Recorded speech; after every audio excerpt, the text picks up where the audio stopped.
Hello' সন্মানীয় অসম চৰকাৰৰ কৰ্মচাৰীসকল।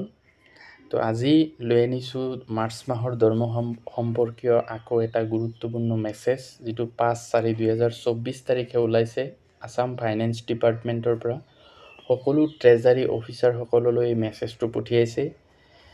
তো যিহেতু মাৰ্চ মাহৰ দৰমহাটো দেৰি হৈ আছে, তো কি নিৰ্দেশনা আহিল এই দৰমহা সম্পৰ্কীয়, বলকচোন আমি চাওঁ।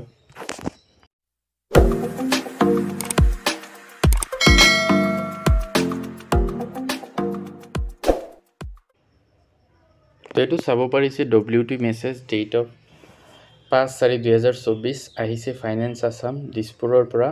All DISCOM sub divisional DISCOM Kamrup metro' info all treasury officers. তো এই ইনফৰমেশ্যনটো পঠাইছে সকলো ট্ৰেজাৰী অফিচাৰসকললৈ।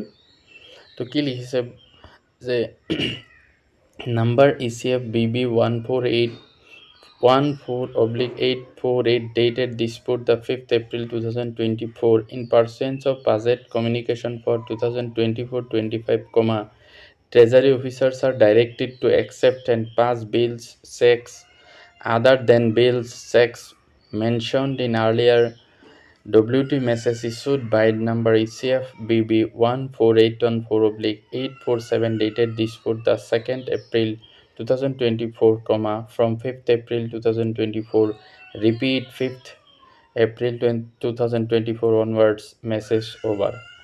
তো এইটো চাব পাৰিছে যে মেছেজটো ফাইনেন্স আছাম দিছপুৰৰ পৰা আহিছে সকলো ট্ৰেজাৰী অফিচাৰসকললৈ। তো ইয়াত এইটোৱে লিখিছে যে এই এটা অৰ্ডাৰ নাম্বাৰ দিছে। তো সেই অৰ্ডাৰ মতে 5 তাৰিখৰ পৰা আচলতে যিসকলৰ বাজেট আহিছে, তেওঁলোকে 5 তাৰিখৰ পৰা যাতে যিবিলাক বিল ট্ৰেজাৰীত জমা দিয়ে, সকলো বিল, চেক, সকলো ধৰণৰ কাম যাতে 5 তাৰিখৰ পৰা কৰে, এইটো নিৰ্দেশ দিয়া হৈছে ট্ৰেজাৰী অফিচাৰসকললৈ। যিটো 2 তাৰিখে WT মেছেজ এটা দিছিলে, তাতো এইবিলাক উল্লেখ কৰিছে যে 5 তাৰিখৰ পৰা যাতে বিলবিলাক দি দিয়ে। তো সেই নিৰ্দেশনা মতেই 5 তাৰিখৰ পৰা ট্ৰেজাৰী অফিচাৰসকলে হয়তো বিলবিলাক অৰ্থাৎ চেলাৰী বা দৰমহাবিলাক দিয়া ষ্টাৰ্ট কৰিব। গতিকে এইটো আছিলে এটা গুৰুত্বপূৰ্ণ মেছেজ।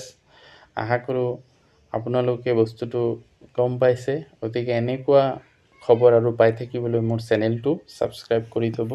Thank U.